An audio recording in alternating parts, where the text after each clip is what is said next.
എറണാകുളം അങ്കമാലി അതിരൂപതയിലെ കുർബാന തർക്കം പുതിയ വഴിത്തിരിവിലേക്ക്. കുർബാന തർക്ക പരിഹാര സർക്കുലറിന് നിലനിൽപ്പുണ്ടാകില്ലെന്നാണ് ഇപ്പോഴത്തെ സൂചന.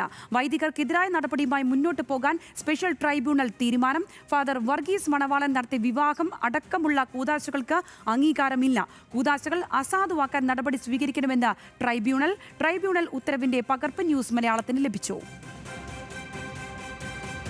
വിവരങ്ങളുമായി കൊച്ചിയിൽ നിന്ന് അനിൽ ജോർജ് ചേരുകയാണ്. അനിൽ, ഇക്കാര്യത്തിൽ ഒരു സമവായം ഉണ്ടാകും, അല്ലെങ്കിൽ കാര്യങ്ങളെല്ലാം ഒരു പരിഹാരത്തിലേക്ക് പോകുമെന്നുള്ള ഘട്ടത്തിലിരിക്കുമ്പോഴാണ് ഇപ്പോൾ പുതിയൊരു വഴിത്തിരിവിലേക്ക് കാര്യങ്ങൾ എത്തിച്ചേർന്നിരിക്കുന്നത്. ട്രൈബ്യൂണലിന്റെ ഇടപെടലോടുകൂടി ഇത് മറ്റൊരു തലത്തിലേക്ക് കാര്യങ്ങൾ മാറുന്നു. എത്തരത്തിലാണ് കാര്യങ്ങൾ? സംഗീത, സീറോ മലബാർ സഭയെ ആകെ പിടിച്ചുകുലുക്കിയ കുർബാന വിവാദം ഇപ്പോൾ ഏതാണ്ട് ഒരു സമവായത്തിലേക്ക് എത്തുകയായിരുന്നു. എറണാകുളം ഒഴികെ ബാക്കി എല്ലായിടത്തും ഏകീകൃത കുർബാനക്രമത്തിലേക്ക് വന്നപ്പോഴും എറണാകുളം ആ രീതിയിലേക്ക് കടന്നു വന്നില്ല.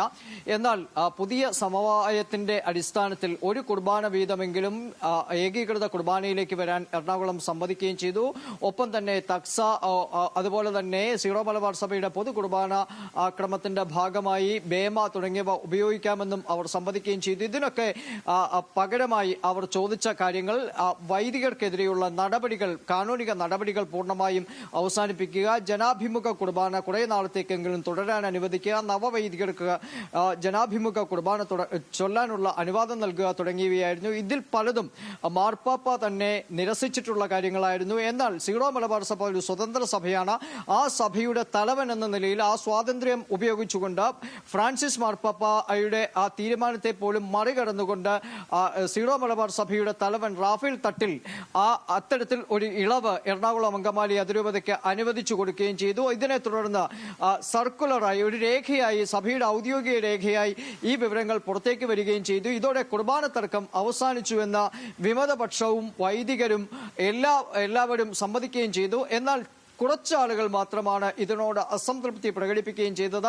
എന്നാൽ അവരുടെ തീരുമാനം ഇതിനെ ബാധിക്കില്ല. അതിനാൽ 3-ാം തീയതി മുതൽ, ജൂലൈ 3 മുതൽ എറണാകുളം അങ്കമാലി അതിരൂപതയിലെ കുർബാന തർക്കത്തിന് ശാശ്വതമായ പരിഹാരമുണ്ടാകും എന്ന നിലയിലേക്ക് നിൽക്കുമ്പോഴാണ് ഇത്തരത്തിലൊരു സർക്കുലർ ഇറങ്ങിയതിന് തൊട്ടു പിന്നാലെ തങ്ങൾ വഴങ്ങില്ല എന്ന ഒരു മുന്നറിയിപ്പ് നൽകിക്കൊണ്ട് ഈ എറണാകുളം അങ്കമാലി അതിരൂപതയ്ക്ക് വേണ്ടി പ്രത്യേകം സ്ഥാപിതമായ പ്രത്യേക ട്രൈബ്യൂണൽ ഒരു വിധി പുറപ്പെടുവിച്ചത്. അതിൻ പ്രകാരം ഫാദർ മണവാളന്റെ പേരിലാണ് ആദ്യത്തെ വിധി വന്നിരിക്കുന്നത്.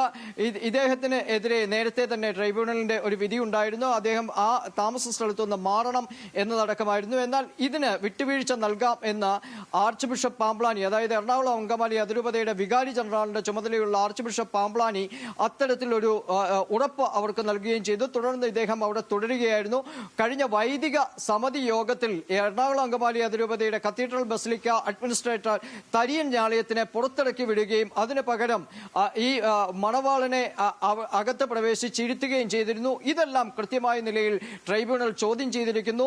അതിരൂപതയിലെ ക്രമസമാധാനം, നിയമവാഴ്ച താങ്കൾ തകർത്തു എന്നാണ് ആർച്ച് ബിഷപ്പ് പാംപ്ലാനിയോട് ട്രൈബ്യൂണൽ പറഞ്ഞിരിക്കുന്നത്. ട്രൈബ്യൂണലിന് മുമ്പാകെ ഹാജരായി കൃത്യമായി വിശദീകരണം നൽകാനും മണവാളിനെതിരെ നടപടിയെടുക്കാനും അവർ മുമ്പോട്ട് വച്ചിരിക്കുന്നു, ഉത്തരവ് പുറപ്പെടുവിക്കുകയും ചെയ്തിരിക്കുന്നു. ഇതിൽ ഏറ്റവും വലിയ പ്രശ്നം ഒരു വൈദികനെതിരെ ട്രൈബ്യൂണലിന്റെ ഇടപെടലോടുകൂടി ഇത് മറ്റൊരു ഘട്ടത്തിലേക്ക് വീണ്ടും കാര്യങ്ങൾ ഗതിമാറുന്ന കാഴ്ചകളാണ് ഇന്ന് വരുന്നത്. എറണാകുളം അങ്കമാലി അതിരൂപതയിലെ കുർബാന തർക്കത്തിലാണ് ഇപ്പോൾ പുതിയ വഴിത്തിരിവ് വന്നിരിക്കുന്നത്. അനിൽ ജോർജാണ് വിശദമായ വിവരങ്ങൾ പങ്കുവച്ചത്.